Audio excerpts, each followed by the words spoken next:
This video is how to add a border to an image in Photopea, the easiest way among several other ways.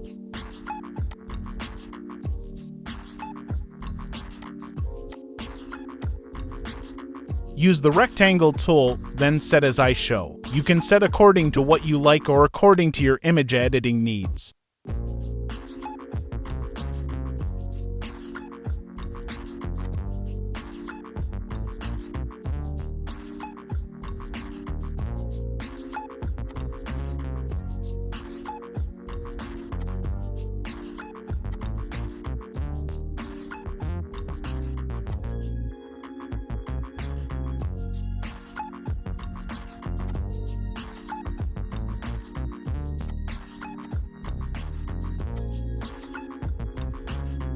Thank you for watching.